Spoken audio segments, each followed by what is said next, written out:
Hey, it's Dan the Mortgage Man here with your August mortgage market update. We've been on quite the ride since July. As you can see, at the end of July, beginning of August, we had a huge drop in rates coming down from close to 7 down to the low 6s. Since then, we've come back up a little bit higher, but still back in line with the lower trend.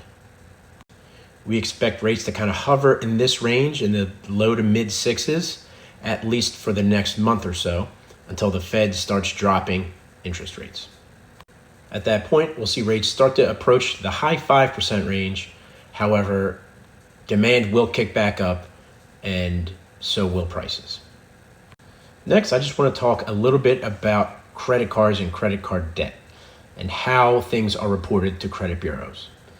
So here's a little spreadsheet of an example of how your payments get reported to credit bureaus and how much actually reports and shows versus how much you actually owe and how much you pay. So let's start off saying in June, the end of June, maybe you just opened your card or you had zero balance on it. Okay. Now, your statements run from generally about the 17th of the month each and every month.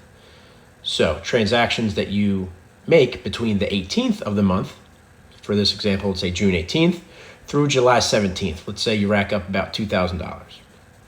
Okay.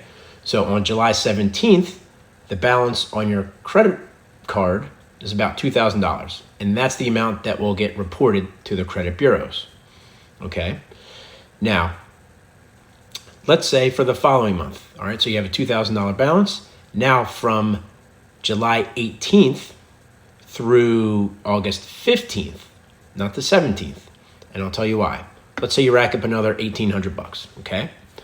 Now, on August 15th, your payment for July, remember there's June 18th to July 17th transactions, are due. Just that amount. That would be $2,000. Okay.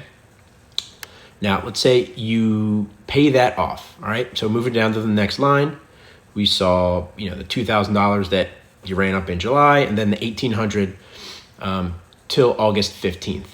So your total balance at that point is $3,800. But you only owe $2,000 on your credit card to avoid paying any interest. So on August 15th, you pay your $2,000. The remaining balance on August 15th is $1,800. Now, notice that your payment date and statement date are two different dates. So after you pay your account in full, even though you paid in full when it's due, there's still 2 days left of the statement. Any transactions you add up there still become part of your August statement. So say you run another $300 up between the 15th and 17th, then your August 17th statement will be for $2,100, right? That's the $1,800 that you rang up from July 18th all the way through August 17th, okay? Now we subtracted out the payment and that covered July. Next, we'll show you what happens if you don't pay the full balance due. All right, now same scenario here, but rather than making that full $2,000 payment for the July transactions, let's say you only paid $1,000. Everything else is all the same, except you're going to get charged about $20 for that additional $1,000 that you didn't pay from July. Interest rates on credit card debt are about 24%, and that's over the course of the entire year. So just on an additional $1,000, you're going to owe another $20 for the following month.